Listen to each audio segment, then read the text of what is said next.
집사람하고 대형마트에 시장을 보러 갔는데 주차를 했습니다. 주차를 하는데 주차를 딱 해놓고 이렇게 내리더니 문을 열고 내렸는데 뭔 시끄러운 소리가 막 들려요. 뭔 소리일까 해서 옆에 이렇게 둘러보니까 옆에 있는 차에서 한 웬 여성분이 아마 그 차 안에 아이가 타고 있었던 것 같아요. 아이를 향해서 아이가 뭘 잘못했는지 계속 손가락하면서 뭐라고 꾸중하면서 욕까지 나와요. 그래서 제 생각에는 아니 저런 얘기를 왜 여기서 할까? 집에 가서 그냥 조용히 아이를 앉혀놓고 얘기하면 좋을 텐데 남들에게 저렇게 눈살을 찌푸리게 하는 행동을 하실까? 젊은 엄마인데. 그리고는 이렇게 싹 차를 이렇게 문을 잠그고 이렇게 돌아서는데 차를 보니까 제 차하고는 너무가 비교가 될 정도로 너무 좋은 차였어요. 외제차야. V자로 시작되는 차예요. 차는 명차인 것 같은데 엄마의 행동은 명품 인격을 갖고 있는 인격의 모습이 아니었어요. 너무나 차하고는 다른 그런 행동의 모습을 보면서 기왕이면 저 차가 명차인 것처럼 저 엄마의 모습도 인격도 명품이었으면 얼마나 좋을까 그런 생각을 하게 됐어요. 우리의 신앙도 똑같아요. 우리의 신앙 분명히 저 사람을 보면은 분명히 예수 믿는 것 같은데 그 입에서 나오는 말이나 언어나 행동을 보면은 예수 믿는 것하고는 너무 거리가 멀 때가 있어요. 그렇다면 그 모습이 어떻게 되겠습니까? 주님 보실 때 얼마나 눈살을 찌푸리시겠냐고요. 예수 믿는 우리 모습 볼 때도 우리도 속상하고 안타까운데 예수 믿지 않는 불신자들을 볼 때는 저건 아니지 않나 그렇게 생각이 들지 않겠습니까? 무슨 얘기일까요? 시간이 지나가면서 우리가 예수 믿는 우리의 모습이 늘 제자리 걸음을 하면 안 되겠죠. 늘 변하는 모습이 있어야 되는 거예요. 우리 신앙이 어디까지 가야 되느냐? 온전한 데까지 가야 되는 것이에요. 우리가 에베소서의 말씀을 보고 있지만 에베소서의 주제 가운데 가장 핵심되는 단어 가운데 하나가 뭐냐? 온전함인 것이에요. 옆에 분에게 선포합시다. 온전하십시오. 온전한 신자가 되어야 된다는 것이에요. 지난주에 우리가 살폈던 것처럼 성도들이 온전해져가는 일을 위해서 하나님이 세우신 직분이 있다라고 했어요. 그게 뭐라고 얘기했어요? 목사와 교사다. 앞에 나와 있는 선지자나 사도는 이미 과거에 이제는 없다라는 거예요. 목사와 교사를 세우셨는데 그것도 엄연히 따져보면은 목사와 교사도 하나라는 거예요. 분리되어 있지 않다는 거예요. 목사도 성도들을 가르치는 교사의 사명을 역할을 감당하기 때문에 하나다라고 얘기할 수 있다라고 했어요. 자, 지난 시간에 보았던 12절 말씀 우리 다시 한번 읽겠습니다. 화면에 있습니다. 시작.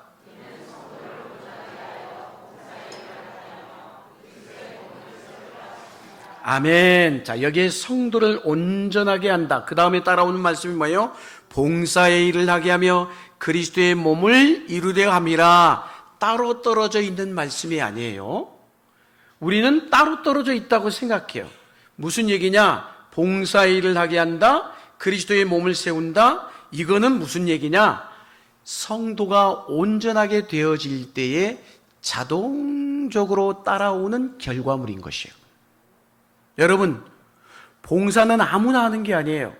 성도가 온전해지면 봉사하지 말라고 해도 봉사하게 돼 있어요. 성도들이 믿음이 온전한 상황까지 올라가게 되면 결국 곳곳에서 자기에 맡겨진 사명을 신실하게 감당함으로 교회가 건강한 교회, 온전한 그리스도의 몸을 이루어 가게 돼 있다는 것이에요. 그걸 말씀하고 있는 거예요. 그러니까 뭐예요? 이 말씀의 핵심은 무엇이 앞서야 되는 거예요? 무엇이 선행이 돼야 될까요? 우리의 믿음의 온전함이 선행이 돼야 되는 것이에요. 그러지 않고 거꾸로 내 믿음은 온전하지 않는데, 내 믿음은 똑바르지 않는데 봉사를 해보세요. 봉사가 어떻게 될 것 같아? 봉사하는 것 같지만 그 봉사가 잘못되어질 확률이 훨씬 높다는 거예요, 여러분. 할렐루야. 그래서 봉사의 이야기를 하면서 이 온전함이란 단어를 쓰고 있잖아요. 우리가 본문 말씀인 11절 12절에 온전함하고 또 다른 온전함의 이야기가 있어요. 디모데후서 3장 16절 17절 거기도 온전함이 나와요. 한번 읽겠습니다. 시작.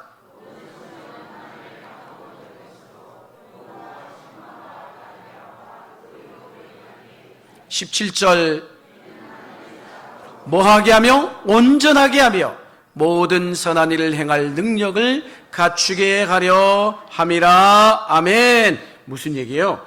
목사를 세우신 목적과 성경을 주신 목적이 어떻다? 같다란 말인 거예요. 그 같은 게 뭐예요? 그 목적이 성도를 온전하게 하는 것이다. 아, 하나님께서 교회를 세우시고 그 교회의 직분 가운데 목사를 세우신 목적, 그리고 우리에게 가장 귀한 이 생명의 말씀인 하나님의 말씀인 성경을 주신 목적이 똑같다라는 거예요. 뭐예요? 오늘 우리의 믿음, 믿음의 성도들, 신자들의 믿음을 온전하게 하는 데 있다는 거예요. 할렐루야. 그래서 우리가 여기서 주목할 건 뭐예요? 그럼에도 불구하고 순서예요. 순서. 무엇이 앞서야 될까요? 온전함이 앞서야 되는 것이에요. 온전하게 되는 게 먼저 돼야 된다는 것이에요. 우리가 이 순서를 마음대로 바꾸시면 안 되는 거예요. 무슨 얘기냐? 온전하게 되는 것보다 봉사가 앞서면 될까요? 안 될까요? 안 된다라는 거예요. 그 봉사가 문제가 생겨버리는 거예요. 사고가 나게 돼 있어. 내 믿음이 온전하지 않는데 봉사를 해보세요. 그건 어떻게 될까요? 자기 힘으로 하는 거예요, 여러분. 그러나 주의 전에서 주님의 나라를 위해서 주의 교회를 위해서 섬기고 봉사하는 것은 우리 인간의 지식이나 경험이나 우리 힘으로 하는 것이 아니라 뭐라는 거예요? 하나님이 주시는 힘으로 하기 때문에 우리의 믿음이 온전해져야 되는 것이에요. 믿으십니까? 아무리 그래서 교회에서 할 일이 많다 할지라도 초신자를 봉사자로 세우면 돼요, 안 돼요? 안 되는 거야. 왜? 감당하지 못해. 감당할 만한 믿음의 그릇이 아직 준비가 안 되어 있기 때문에. 세상에 아무리 세상에서는 직분이 있고 지위가 높고 탁월하게 유능한 사람이라 할지라도 그 사람이 믿은 지 얼마 안 된 초신자라면 온전함을 위해서 시간을 가져야 되는 것이에요. 할렐루야. 그러니까 뭐예요? 하나님의 일은 하나님이 주시는 힘으로 감당해야 되는 것이에요. 믿으십니까? 그런데 봉사를 열심히 해요. 그 봉사를 열심히 할 때는 좋은데 문제는 그 다음이 문제야. 우리가 항상 놓치는 것 가운데 항상 저지르는 쉽게 범하는 이 잘못된 행동 가운데 하나가 뭐냐? 봉사를 하고 난 다음인 것이에요. 왜 그럴까요? 봉사를 하고 나면 꼭 사람의 심리는 일한 만큼 보상받고 싶어해. 인정받고 싶어해. 공로를 드러내고 싶어. 어떤 직분으로 보상받고 싶어 합니다. 그게 우리에게 알게 모르게 다 있어.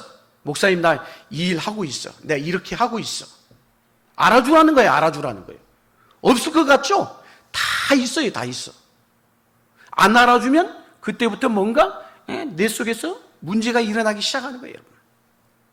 사랑하는 여러분, 어느 순간 우리도 그러잖아요. 가만히 주의 일을 하다 보면 나만 희생하는 것 같은 느낌을 받을 때가 있잖아요. 괜히 보니까 나만 일을 하고 있어. 주변에 보니까 다 없어져 버렸어. 사라져 버렸어. 주방에도 보면은 설거지 하다 보면 어느 순간 다 사라지고 혼자 하고 있을 때가 있어. 그래요, 안 그래요? 안 그러시구나. 감사할 일이네요. 열심히 봉사하고 난 다음 무슨 얘기예요? 은근히 교만한 마음이 들어가지고 남들이 알아줬으면 하는데 알아주지 않잖아요. 그러면 속상하고 억울하거든요, 여러분. 그런 마음이 들어요, 안 들어요? 들 때가 있단 말이에요. 그건 뭘까요? 왜 그런 마음이 들까요? 그런 마음이 들 때마다 우리 자신을 체크하고 확인해야 될 것이 있어요. 반드시 체크하고 확인해야 돼. 아직 나는 이 주님의 일을 감당할 만한 영적 준비가 안 되어 있구나라는 거예요. 그러니까 속상하지. 그러니까 억울해야지. 그러니까 나만 희생하는 것 같지. 잘 새겨 들으셔야 돼요, 이 말씀은. 주의 일을 감당할 때마다 그런 마음이 서운함이 들 때 우리는 늘 자신을 살펴야 돼요. 아, 내가 아직 이 일을 감당할 만한 영적 준비가 안 돼 있구나. 사랑하는 여러분, 여기 컵이 있잖아요. 컵이 있는데 컵이 작아요, 커요? 작지. 이게 작은 그릇이면 여기에 물을 부어보세요. 계속 붓다 보면 물이 어떻게 될 것 같아요? 흘러 넘칠 수밖에 없어요. 내 믿음의 분량이 그거밖에 안 되니까. 똑같은 이치인 거예요, 여러분. 한때 가만히 보면 봉사를 굉장히 열심히 했는데 어느 순간 보니까, 살펴보니까 사라져버리고 없어요. 왜 그럴까요? 넘어진 것이죠. 봉사하다가 시험에 들거나. 사랑하는 여러분, 무슨 얘기일까요? 이른 봉사는 이처럼 후유증을 낳게 돼 있어요. 목회자의 그래서 역할은 가능한 한 성도들을 충분히 자라가도록 돕는 역할인 것이에요. 왜? 자라가야 봉사할 수 있기 때문에. 언제 실수할까요? 성도를 목회의 도구로 생각할 때 실수하는 거예요. 왜? 일할 게 너무너무 많아. 교회 너무너무 많은데 사람은 적어. 그러다 보니까 아직 믿음이 자라지도 않는 사람까지 갖다 놔. 써. 그러면 거기에 문제가 생기는 거예요. 사고가 나게 되어 있는 것이에요, 여러분. 성도는 목회자의 소모품이 아닌 것입니다, 여러분. 오히려 목사가 성도들 온전한 사람으로 세워지는 일에 소모되어지는 역할이 목회자인 것이에요. 목사를 위해서 성도가 존재하는 게 아니라 성도를 위해서 목회자가 존재하는 거예요. 아십니까? 일꾼을 그래서 세울 때마다 우리는 그런 생각을 해야 돼요. 항상 주의 전에서 교회 일꾼을 세울 때마다 야, 이분이 좀 성숙을 위해서 좀 더 시간을 가져야 될 필요가 있는 분인지 아닌지. 누가 잘할까요? 누구보다도 목회자가 잘 알죠. 다 살피니까. 아, 이 사람이 이 정도한 믿음이 됐으니까 이 정도면 이 자리에 세우면 되겠구나. 알거든요, 여러분. 그게 필요한 거예요. 그런데 아직 때가 아니라면 뭐라는 거예요? 그 믿음이 충분히 자라갈 수 있도록 기다려야 되는 것이, 기다려야 되는 거예요. 성급하게 일을 시작하면 결국은 자랄 기회조차도 놓쳐버리는 거예요. 영적 성숙을 위해서 충분히 거치지 않으면 봉사일을 하다가 에너지만 쏟다가 그냥 넘어져 버리는 것이에요. 여러분, 열심히 일을 해보세요. 당연히 열심히 일을 하면 사람들 눈에 띄겠지요. 열심히 일하는 것은 그처럼 사람들 눈에 띄어요. 그러나 성숙을 위해서 노력하는 것은 눈에 띌까요? 안 띌까요? 안 띄어요, 여러분. 여러분, 공부를 하는 학생, 공부 열심히 하는 학생, 나 여기 공부 열심히 하고 있어. 막 책가방도 열심히 챙기고, 뭐 도시락도 챙기고, 혼자 오늘 하루 종일 공부할 것처럼 챙겨가잖아요? 공부할 것 같아, 안 할 것 같아? 안 해요, 안 해요. 진짜 공부하는 사람은 눈에 안 띄어요. 그리고 실력은 시험을 치러보면 나와. 할렐루야! 그러므로 우리는 늘 목회자도 마찬가지고 성도들도 마찬가지고 무엇에 초점을 맞추고 신앙생활을 해야 되느냐? 영적 성숙에 초점을 맞춰야 되는 것이에요. 아, 내가 오늘 이제는 이만큼 믿음이 자라고 있구나. 믿음이 자라려면 어떻게 해야 될까? 훈련도 받고, 연단도 받고, 성경 공부도 하고, 그런 과정들이 있어야 되는 거예요. 그래서 영적 성숙은 선택이 아니라 필수인 거예요. 필수. 따라합시다. 필수입니다. 하나님은 그래서 우리가 얼마나 많은 일을 하는가에 관심을 가지고 계신 것이 아니에요. 일의 성과보다도 우리 자신이 목표예요. 그리스도의 사람으로 세워져 가는 것, 하나님이 쓰실 만한 일꾼으로 세워져 가는 것, 그 사람의 관심을 갖고 있다는 거예요. 할렐루야.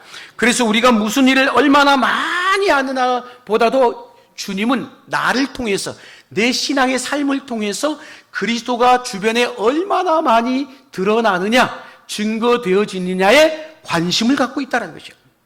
할렐루야. 교회에서는 열심히 봉사해서 인정을 받는데 가정에 가보니까 가정에서 난리가 났어. 막 매일 부부싸움하고, 직장 생활에서 보니까 동료들로부터 비난을 받아.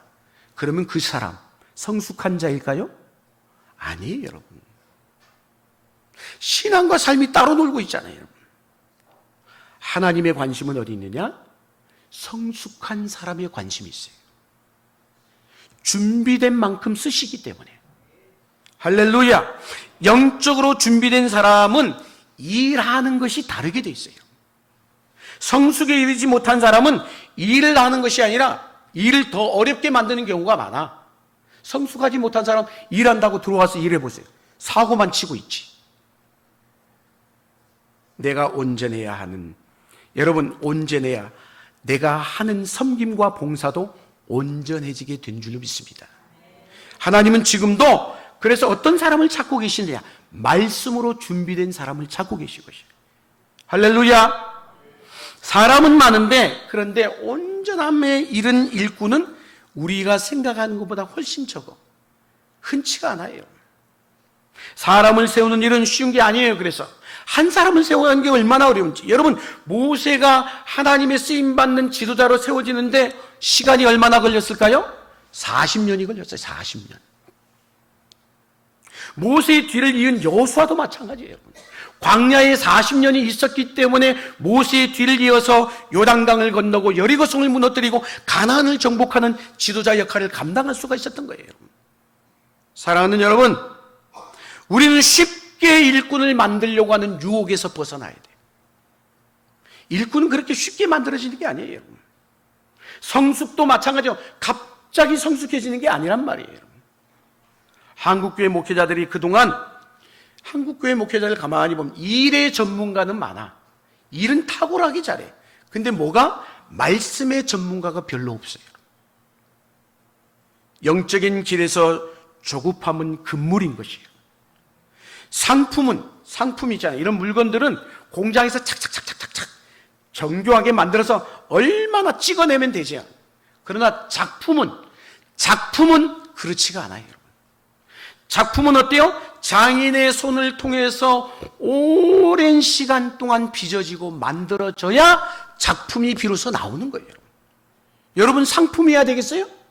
작품이어야 되겠어요? 우리는 작품이 돼야 돼요. 할렐루야.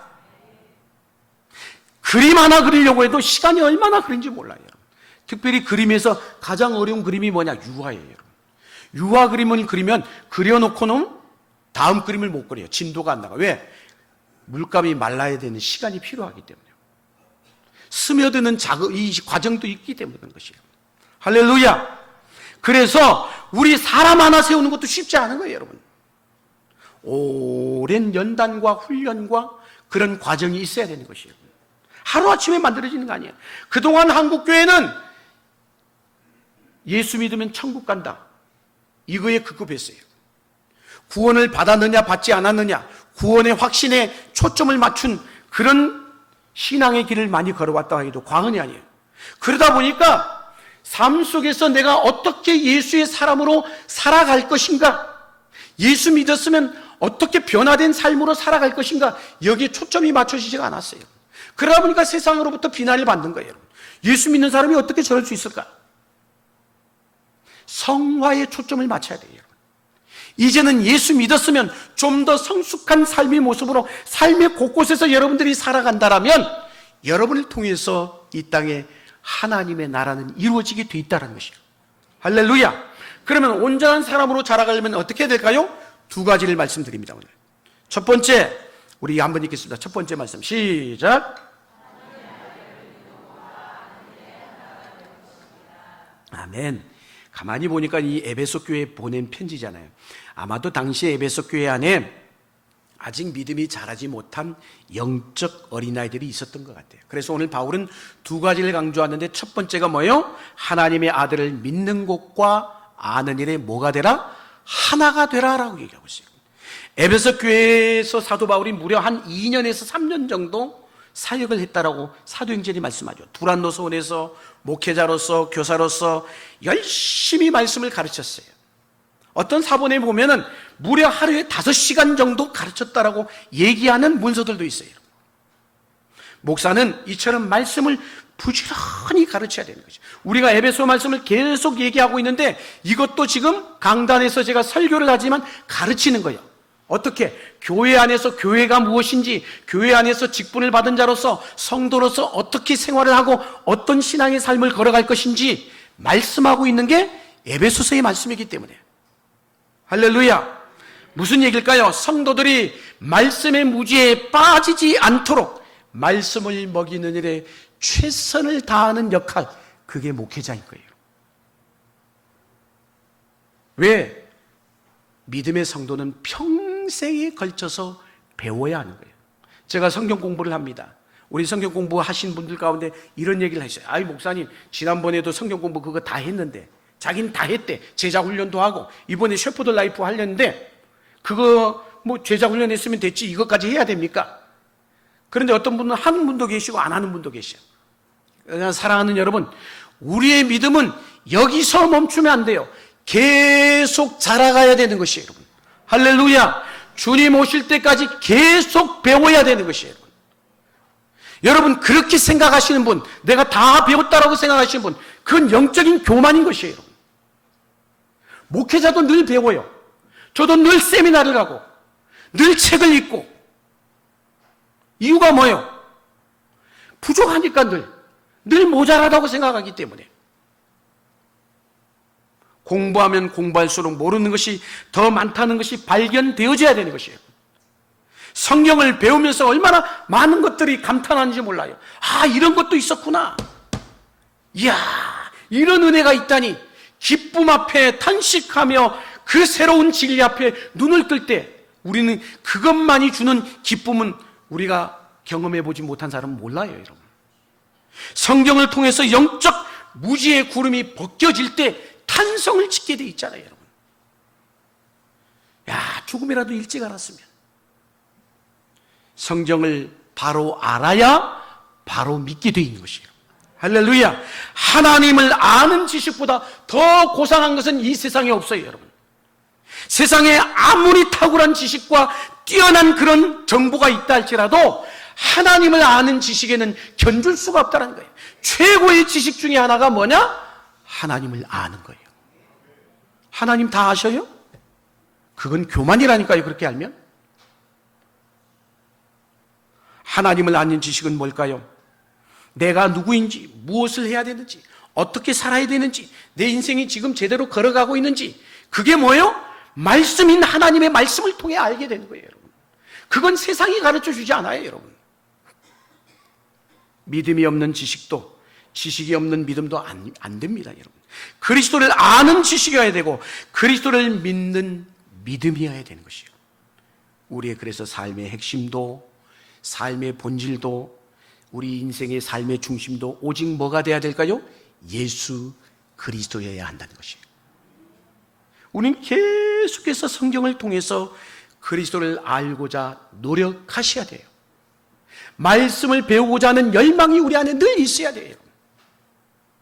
말씀의 무지는 왜? 말씀을 모르면 모를수록 말씀이 아닌 다른 것을 의지하다 보면 그것이 곧 우상숭배가 되기 때문에. 그래서 호세아서 4장 6절에 이런 말씀이 있잖아요. 같이 한번 읽겠습니다. 시작. 내 백성이 무엇이 없으므로? 지식이 없으므로. 어떤 지식일까요? 하나님에 대한 지식이 없어서 망한대요, 망한대. 다른 것 때문에 망하는 게 아니에요. 하나님에 대한 무지는 결국 우리의 신앙의 영적 상태가 어린 나이에 머물러 있게 만들어요. 그러니 잘하지 않죠, 여러분. 제 주변에 동기 목사님이나 아시는 분들 가운데 몇몇 분들 보면은 그런 걸 볼 때마다 너무 가슴이 아프고 안타까울 때가 있어요. 아이가 태어났는데 잘하질 않아요. 멈춰버렸어. 분명히 나이는 10몇 살인데 육체는 아직 어린 나이야, 어린 나이. 우리의 믿음도 똑같아요, 여러분. 분명히 수십 년 신앙생활을 하는데 행동하는 게, 말하는 게 어린 나이와 같아. 그러면 우리 주님 나를 보실 때 얼마나 마음이 아프시겠습니까? 안타까워 하시겠냐고요, 여러분. 똑같은 거예요, 여러분. 그리스도를 아는 지식을 그래서 우리가 얻으려면 어떻게 해요? 평생 학습자로 살아야 돼. 평생 배워야 되는 것이에요. 하나님을 아는 것과 믿는 것은 떨어져 있는 것이 아니고 하나이기 때문에, 제대로 알아야 제대로 믿기 때문인 것이에요. 우리의 신앙의 진짜 열심은 진리에 대한 열심이어야 되는 거예요. 말씀에 대한 열심. 다른 것은 고사. 아는 것과 믿는 것이 일치를 이룰 때 우리의 신앙의 능력이 나타나고 위력이 드러나게 되는 것이에요. 이런 은혜가 있게 되기를 축복합니다. 둘째, 마지막으로 같이 한번 읽겠습니다. 시작. 어린 나이의 일을 버리는 것입니다. 여러분, 이 세상에 누구든지 어른으로 시작한 사람이 있습니까? 아무도 없어요. 어린 나이로 시작되게 돼 있어요. 어른으로 태어난 경우는 없다니까요. 중요한 것은 뭘까요? 태어남인 거예요. 태어남. 태어났느냐 태어나지 않았느냐. 생명의 법칙인 것이죠, 여러분. 영적으로 우리도 주 안에서 새로 거듭나, 새로 태어난 거예요, 여러분. 이전에 내 인생은 이 땅의 육신의 인생으로 태어났지만 예수 만나서 예수님 믿고 예수 영접하여 이제는 예수의 생명으로 새로 태어난 것, 그걸 우리는 뭐라고요? 거듭남이다 라고 얘기를 하는 것이에요, 여러분. 그래서 요한복음 3장에 나오는 니고데모와 예수님의 대화의 이야기를 우리가 잘 아시죠? 당시에 니고데모는 최고의 지성인 가운데 하나였습니다. 그런데 예수님과의 대화 속에서 네가 하나님 나라에 들어가려면 어떻게 해야 된다고 했어요? 거듭나야 된다라고 했어요. 다시 태어나야 된다. 그런데 그 말을 들은 니고데모가 그 말을 깨달았어요? 못 깨달았어요? 못 깨달았어요. 의미를 몰랐다니까요, 여러분. 최고의 지성인이라고 하는데도. 무슨 얘기일까요? 사회에서는 아무리 성공한 사람일지라도 영적 세계로 들어오면 어린 나이요, 어린 나이. 갓 태어난 상태라는 것이에요. 아직은 성장을 이야기하기가 어렵다는 거예요. 처음은 다 누구나 그래요. 처음부터 어린 사람 없잖아요, 여러분. 처음은 다 그렇다는 거예요. 그러나 시간이 지나가면서 어때야 될까요? 시간이 흘러가면서 이전과는 같아야 돼요? 달라야 돼요? 달라야 되는 것이에요. 할렐루야. 잘하지 않는다면 그거는 그의 출생을 의심해 봐야 돼. 그건 출생을 제대로 한 게 아니야. 잘하지 않았다라면 문제가 있는 것이죠. 성장의 속도는 물론 다를 수 있어요. 어떤 성도는 이만큼 자라는데 어떤 성도는 점점 더디게 자라. 다를 수 있어요. 그럼에도 불구하고 자라가는 건 똑같은 거예요, 여러분. 분명한 것은 반드시 자라야 되는 것이에요. 자라기를 축복합니다. 어린 나이의 특징인 가운데 하나가 뭐예요? 변덕스럽잖아요, 여러분. 이거 해주라, 저거 해주라. 이거 해주고 나면 또 다른 거 해주라. 금세 장난감도 요거 하나 갖다가 갖고 놀다가 실증 나면 또 이거 사달라. 얼마나 변덕스러운지 몰라. 감정이 수시로 오락가락해. 금방 또 토라져. 아까까지 뭐 그렇게 펑펑 울다가 언제 우는 듯이 그냥 까르르 하고 또 웃고. 이게 어린 나이인 것이에요, 여러분. 마치 말씀에 빗대어서 표현하자면 시편 1편에 나오는 말씀처럼 바람에 나는 겨와 같아요. 온갖 풍조에 밀리고 쉽게 요동치는 거예요. 왜 그럴까요? 기준이 없기 때문에요. 그래서 성경을 정경화시킬 때 그 정경이란 영어 단어의 의미가 뭐냐? 캐논이라는 단어를 써요. 캐논의 의미가 뭔지 아세요? 죄송합니다, 영어를 써서. 캐논의 의미는 기준이에요. 기준. 성경이 하나님의 말씀이 우리 인생의 삶의 기준이라는 거예요, 여러분. 기준이 없으니까 어린 나이 같죠? 왔다 갔다 하죠, 여러분.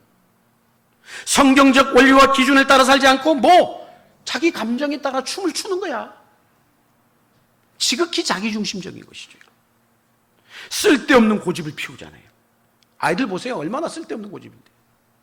자기가 원하는 것이 있으면 그냥 죽자 살자 거기에 매달리잖아요, 아이들. 그거 안 되면 그냥 마치 그냥 장난감 가게가 떠나갈 때 다 울죠, 뭐. 어떤 충동이 일어나면 또 억제하지 못하잖아요.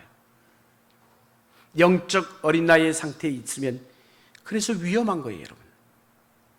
악한 자들이 어린 신자를 가만둘까요? 너무 잘해. 쟤 어리구나. 아무것도 못 모르구나. 그냥 가서 그냥 넘어뜨려버려요, 여러분. 어린 신자는 상대가 그런데 문제는 뭘까요?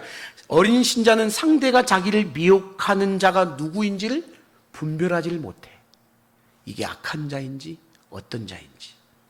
오늘날 세상의 문화가 얼마나 무서운지 영적 어린아이로 있으면 분별하지 못해. 그래서 분별력이 없어. 어떻게 된 게? 좋은 교회를 다녀야 되고요, 좋은 믿음의 선배를 만나야 합니다. 그런 은혜가 있게 되기를 축복합니다. 신앙을 바른 길로 이끌어줄 사람이 내 곁에 있어야 되는 것이에요. 그래서 자기 스스로 바로 서지 못하는데 누구를 도울 수 있겠어요, 여러분? 성숙함은 다른 것이에요. 성숙함이란 자기를 통제할 줄 알고 자기 감정에 절제력이 있는 자인 것이죠, 여러분. 충동이나 느낌보다는 말씀을 따라가려고 하는 의지적 노력이 날마다 훈련되어져야 되는 것이에요. 이 순간에는 이 말씀, 저 순간은 저 말씀. 마음에 안 든다고 그만두지 않습니다. 성숙하면 안정감이 있어서 믿고 맡길 수가 있어요.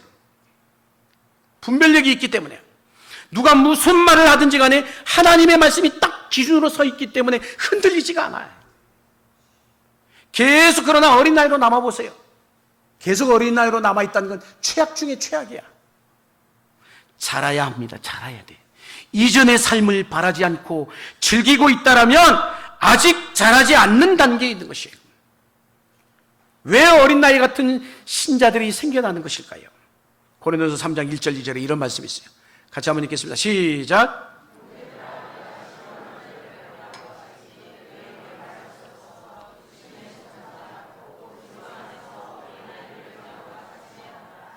이 절 내가 너희를 저주로 먹이고 밥으로 아니하였노니 이는 너희가 감당하지 못하였음이거니와 지금도 못하리라. 아멘. 무슨 얘기예요? 말씀을 대하는 태도가 매우 중요한 것이에요, 여러분. 영적 성장은 이 말씀의 관계가 결정적인 것이에요. 여러분, 안 먹고 우리가 자랄 수 있어요? 없잖아요, 여러분. 다 먹어야 되잖아요. 근데 먹어도 무엇을 먹느냐인 것이에요. 젖이나 먹고 단단한 음식을 먹지 못하면 맨날 어린아이로 있는 거예요, 어린아이로. 먹기는 하는데 소화를 못해. 그러면 영양 공급이 제대로 안 될 수밖에 없죠. 하나님의 말씀에도 그래요. 부드러운 말씀이 있고 딱딱한 말씀이 있어요. 축복의 메시지는 부드럽습니다. 권면의까지 메시지도 약간은 부드러워요. 그렇지만 희생의 메시지, 희생하십시오, 헌신하십시오, 얼마나 딱딱합니까? 거기에는 탁탁 튕겨져 나가요. 또 책망이나 경고의 메시지, 회개를 촉구하는 메시지, 딱딱한 음식인 것이죠, 여러분. 말씀은 밥일 수도 있지만, 따라합시다. 말씀은 밥일 수도 있지만 때로는 약이 되기도 합니다. 밥만 되는 게 아니라 뭐가 된다고요? 약도 된다라는 것이에요. 믿으십니까? 할렐루야. 약은 쓰지만 먹어야 되잖아요, 여러분. 안 먹으면 안 되잖아요. 쓰다고 안 먹을 수 없잖아요. 책망이 섞인 메시지를 들으면 그대로 아멘으로 받아들이기가 쉽지 않아요. 아멘 한번 해봅시다. 아멘. 내가 기대하는 말씀이 아니면 그냥 대충 듣고 흘러들어버려요. 성장하는 신자의 특징은 말씀을 듣는 일에 열심이에요. 열심. 말씀에 대한 기대감이 있는 거예요, 여러분.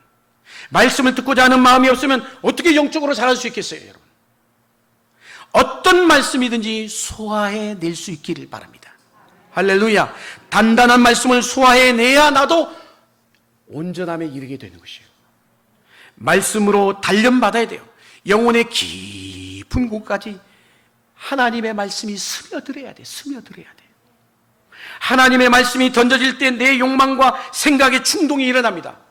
하나님의 말씀이 내 삶에서 멀어져 보세요. 당연히 내 생각이 앞장서죠, 여러분. 그럴 때 거부하느냐? 그 말씀을 그대로 붙들고 말씀 앞에 나의 생각과 욕망을 복종시키고 그럴 것인가? 그 싸움이 일어나야 되는 것이에요. 우리의 고집대로 살아가려는 죄성이 하나님의 말씀 앞에 날마다 꺾여지는 훈련이 있어야 되는 것이에요. 우리는 어딘가로 항상 치우쳐 있어. 알게 모르게 우리의 몸도 마음도 기울어져 있어요, 여러분. 신앙도 기울어져 있을 때가 있어요. 온전함은 우리가 온전하지 않다는 것을 전제하고 있는 것이죠. 뼈가 골절되어 있듯이 신앙도 어긋나 있어요. 하나님의 말씀을 듣는 가운데 우리가 좌로나 우로나 치우쳐 있는 것을 말씀으로 바르게 교정하는 작업이 일어나야 되는 것이에요. 들은 말씀을 따라 순종하고자 하는 노력을 해야 조금씩 온전해져 갈 것 아니겠어요? 오늘날 교회 안에는 죄송하지만 영적 어린아이들이 많습니다. 성도의 온전함에 그러면 목표가 뭘까요? 오늘 15절 말씀 한번 읽겠습니다. 15절 시작. 오직 사랑 안에서 참된 것을 하여 범사에 그에게까지 자랄지라. 그는 머리니 곧 그리스도라. 아멘. 13절 하반절에도 이렇게 얘기하고 있어요. 읽겠습니다. 그리스도의 장성한 분량이 충만한 데까지 이르리니. 아멘. 우리의 온전함의 목표가 누구라요? 그리스도라는 거예요. 그리스도. 할렐루야. 높은 기준이죠. 낮은 기준이 결코 아니에요. 엄청난 것이지만 그 모든 것이 하나님의 구원의 계획 안에 있는 것이에요. 그리스도에게까지 자라니라. 가슴 뛰는 목표가 되어야 되는 것이에요. 여러분 모두가 그리스도에게까지 자라가기를 축복합니다. 목표가 있는 사람과 없는 사람은 달라요. 선명한 목표가 있어야 되는 것이에요. 소망이 없던 우리를 그리스도에게까지 자라가도록 우리에게 그리스도라는 새로운 목표를 우리에게 허락해 주셨어요. 우리의 신앙 목표가 단순히 주일 예배 빠지지 않는 것, 11조를 하는 것, 죄 짓지 않고 사는 것, 그 정도가 되면 안 되는 거예요, 여러분.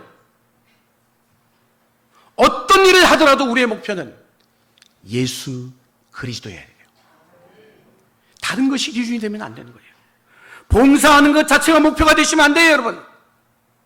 봉사하는 이유도 그리스도의 분량에 이르게 하기 위해서인 것이에요. 사랑하는 여러분, 하나님은 우리에게 어떤 일을 원하시는 것이 아니라 그 일을 통하여 우리가 변화되기를 원하십니다. 교회에서 봉사하다가 누군가 실수하며 손가락 잘라고 비난하는 것은 쉬워요. 누구든지 할 수 있어. 그거는 지적질하는 거는.